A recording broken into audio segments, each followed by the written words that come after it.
Hello everyone, welcome to our channel. This is Srishti Agarwal. तो मैं आप सभी कक्षा 8 के स्टूडेंट्स के लिए लेकर आई हूँ यहाँ पर विषय संस्कृत का अर्धवार्षिक परीक्षा पेपर 2022 का। तो यहाँ पर हम सभी क्वेश्चन देखेंगे इस पेपर के, और सभी क्वेश्चन को आपको करना अनिवार्य है और सभी क्वेश्चन को आप केयरफुली देखिएगा ताकि सभी आंसर जो है आपके सभी क्वेश्चन के आपको इसी वीडियो में लर्न हो जाए, ताकि आपके जो पूर्णांक 50 नंबर हैं 50 में से 50 आप अर्जित कर सकें। समय रहेगा इस पेपर को करने का 2.5 घंटे, और ये रहे आपके क्वेश्चन।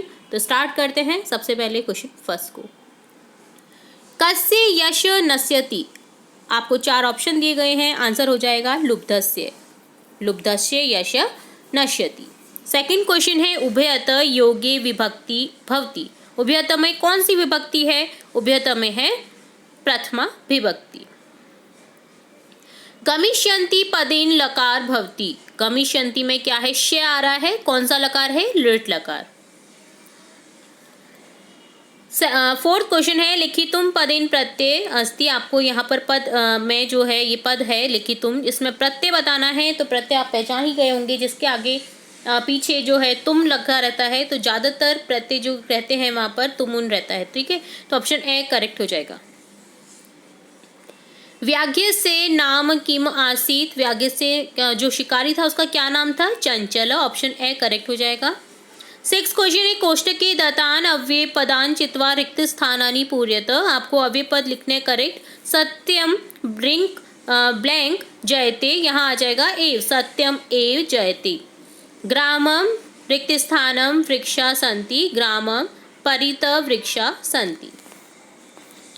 7 क्वेश्चन है, कोष्टक प्रदंतेषु भदेषु विभक्ति प्रयुज्य रिक्त स्थानानि। आपको कोष्टक में दिए गए शब्दों में से एक शब्द को करेक्ट जो है करेक्ट यहाँ पर रिक्त स्थान में फिल करना है।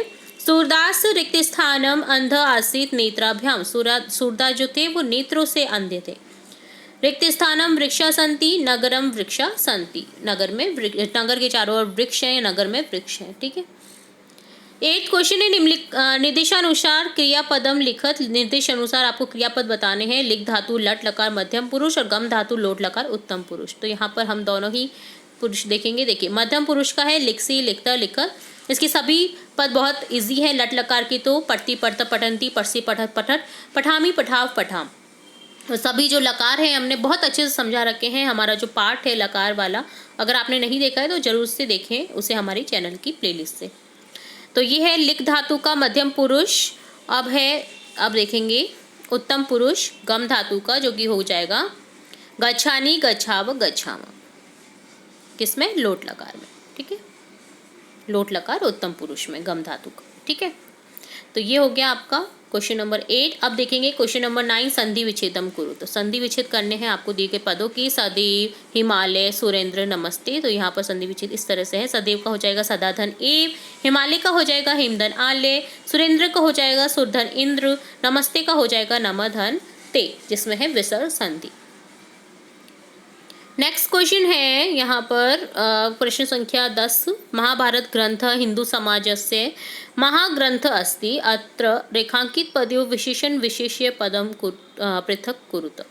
महाभारत जो ग्रंथ है हिंदू समाज का महाग्रंथ में इसे एक है। तो यहाँ पर जो रेखांकित पद है महाग्रंथ, इसमें विशेषण विशेष्य पद को पृथक पृथक करना है।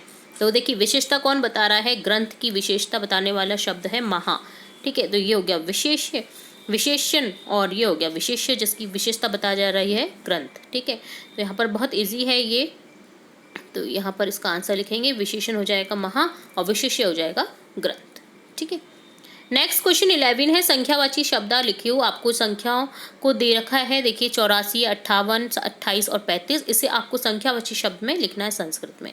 तो देखिए 84 को लिखेंगे चतुश्रुति, 58 को लिखेंगे अंश पंचाशत, और देखिए जो ये संख्या है 28 और 35, तो इसे लिखेंगे 28 और 35। 28 को लिखेंगे अष्टाविशंति। 20 की संख्या में है ना, अष्टाविशंति हो जाएगा। ठीक है, और 35 को हो जाएगा पंचत्रिशत। ठीक है, तो ये होगी संख्यावाची शब्द। अब देखिए नेक्स्ट क्वेश्चन 12 क्वेश्चन देखेंगे हम। तो ये 11 क्वेश्चन का आंसर था। अब देखेंगे 12 क्वेश्चन जो कि है अधोलिखितानां प्रश्नानां उत्तराणि पूर्ण वाक्येन लिखत। आपको दिए गए चारों प्रश्नों के उत्तर देने हैं, आपके पाठ से रिलेट दिए गए हैं यहाँ पर क्वेश्चन जिनके आपको आंसर करने हैं। तो चारों ही प्रश्नों के आंसर निम्नलिखित हैं। सबसे पहले क्वेश्चन है राकेश कस्य तिरस्कारं करोति। राकेश सृष्टि उत्पादिना शक्त्या तिरस्कारं करोति। सेकंड क्वेश्चन है सदैव पुरतो निदेहि चरणम गीतस्य रचयिता का। सदैव पुरतो निदेहि चरणम गीत के रचयिता है श्रीधर भास्कर। वस्त्रपुट की कशाम आवश्यकता न भविष्यति। आंसर हो जाएगा वस्त्रपुट की रूप्यकाणाम आवश्यकता न भविष्यति। भगिनी सप्तके कानि राज्यानि सन्ति। आंसर हो जाएगा भगिनी सप्तके इमानी राज्यानि सन्ति। अरुणाचल प्रदेश, असम, जो बहनें कहा जाती है 7 बहनें, ठीक है, जो है अरुणाचल प्रदेश, असम, मणिपुरम, मिजोरम, मेघालय, नागालैंड और त्रिपुरा क्षेत्र, ठीक है। तो ये 7 बहनों के नाम से जाने जाते हैं राज्य, जो कि आपको मिलेंगे उत्तर पूर्व में, ठीक है। चलिए नेक्स्ट क्वेश्चन देखेंगे 13 जो कि रेखांकित पदमाधृत्य प्रश्न निर्माणम कुरु। तो रेखांकित जो पद है इनसे आपको प्रश्न निर्माण करना है, इन्हें हटा करके किम या केशा से प्रश्न वाले क्वेश्चन का, और यहाँ पर हो जाएगा का या कस्य से। तो यहाँ पर हो जाएगा देखिए केशाम, ठीक है। यहाँ पर क्या आ जाएगा तेषाम स्वामीन असमर्था सन्ति। तो यहाँ हो जाएगा केशाम स्वामीन असमर्था सन्ति। सर्वकार से घोषणा अस्ति। तो यहाँ पर हो जाएगा कस्य घोषणा अस्ति। तो लास्ट वाले आप वर्ड से भी इसे रिलेट कर सकते हैं। अगला क्वेश्चन हो जाएगा आपका 14 क्वेश्चन प्रश्न पत्रादाति रिच्य स्वयं पाठ्य पुस्तकात श्लोक देम लिखत। आपको कोई भी 2 श्लोक आपकी पाठ्य पुस्तक से लिखने हैं यहाँ पर। तो 2 श्लोक कोई भी लिखने जो इस प्रश्न पत्र में नहीं आए। तो सबसे पहले लिखेंगे गुणा गुणगेषु गुणा भवन्ति ते निर्गुणम प्राप्ये भवन्ति दोषा सुस्वादु तोये भ्रवन्ति नद्ये समुद्र मासाग्ये भवन्ते पेय। अगला श्लोक लिखेंगे जो कि है पित्वा रसम तु कटुकम मधुरम समानम माधुर्यमेव जनये धूम चिक्काशु संत स्वे सम सज्जन दुर्जनानाम श्रुत्वा वच मधुर सुक्त रसम सृजंती। तो कोई भी 2 श्लोक लिखने थे जो इस प्रश्न पत्र में नहीं आए हैं, तो इस तरह से आपको लिख देना था। नेक्स्ट क्वेश्चन 15 है अधोलिखित तस्य पद्यांश से संस्कृत व्याख्या करो तू। तो यहाँ पर इस क्वेश्चन में दिया गया है आपको दिए गए पद्यांश की कोई भी एक पद्यांश का संस्कृत व्याख्या करनी है जो कि आपके सब्जेक्ट्स जो कि आपके कोर्स से रिलेट नहीं है। यहाँ पर हिंदी व्याख्या लिखी होती तो आप इजीली कर पाते, जबकि संस्कृत व्याख्या जो होती है वो ऑप्शनल सब्जेक्ट्स में आती है। तो ये आपका जो संस्कृत व्याख्या की जगह यहाँ पर हिंदी व्याख्या आना चाहिए था क्वेश्चन में मिस्टेक है। तो आपको क्या करना है कोई भी एक पद्यांश लेना है जिसकी आपको व्याख्या करनी है हिंदी में। तो यहाँ पर हमने एक पद्यांश का संस्कृत में भी व्याख्या करके बता रखी है और हिंदी में भी, दोनों की हमने देखे हैं। तो यहाँ पर देखिए सबसे पहले जो पद्यांश है शुरू में चिंतनिया ही विपदाम आदवेव प्रतिक्रिया न कूप खननम युक्तम प्रदीप्ते वहिना ग्रहे। तो यहाँ पर इसका तात्पर्य है संस्कृत भाषा में ग्रहम दग्धमाने जल निमित्त कूप खनन परम मुकुटा तथैव आदौ एव आपत्ति नाम परिहार अस अंटवेश्य न तु विलंबे। अब इसका दोनों का ही जो है पद्यांश का हम देखेंगे हिंदी अर्थ। तो सबसे पहले जो पद्यांश है चिंतनिया वाला, जो ये प्रथम पार्ट आपके सुपर चेतावनी से लिया गया है, जिसका हिंदी भावार्थ है प्रस्तुत श्लोक में प्रेरणा देते हुए कहा गया है कि विपत्तियां आने से पहले ही उनके निवारण के उपाय सोच लेने चाहिए। विपत्तियां आने के बाद किया गया उपाय उसी प्रकार व्यर्थ है जिस प्रकार आग से घर जल जाने पर कुआं खोदना व्यर्थ है। अगला जो पद्यांश है आपको कोई भी एक करना है। यहाँ पर हम दोनों ही पद्यांश की हिंदी अर्थ देख रहे हैं। ये आपका लिया गया है दशम पाठ नीति नवनीतम से। हिंदी भावार्थ है प्रस्तुत श्लोक में अभिवादन एवं बड़े लोगों की सेवा के महत्व को दर्शाते हुए कहा गया है कि जो हमेशा अभिवादनशील एवं बड़े लोगों की सेवा करने वाले होते हैं उनकी आयु, विद्या, यश और बल में वृद्धि होती है। तो ये रहे आपकी दोनों ही श्लोक, तो आप कोई भी एक लिख सकते हैं। अगला क्वेश्चन है 16 विलस्य वाणी न कदापि में श्रुता अथवा कंस्ट केनेव कष्टकम पाठ सारम। हिंदी भाषा है लिखुत। आपको कोई भी एक पाठ में पाठ को लेना है और उसका हिंदी भाषा में पाठ सार बताना है, यानी समरी बतानी है। तो यहाँ पर हम देखेंगे बेलसे वाणी न कदापि में श्रोता की समरी। प्रस्तुत पाठ पंचतंत्र की तृतीय खंड से संकलित है। यह खंड काकोलुकी नाम से जाना जाता है। पंचतंत्र के रचयिता का नाम विष्णु शर्मा है। इस ग्रंथ की रचना विष्णु शर्मा ने राजा अमर शक्ति के मूर्ख पुत्रों को नीति शास्त्र की शिक्षा देने के लिए की थी। इस ग्रंथ में 5 खंड हैं जिन्हें तंत्र कहते हैं। पंचतंत्र एक प्रसिद्ध कथा ग्रंथ है। इसमें अनेक कथाएं हैं।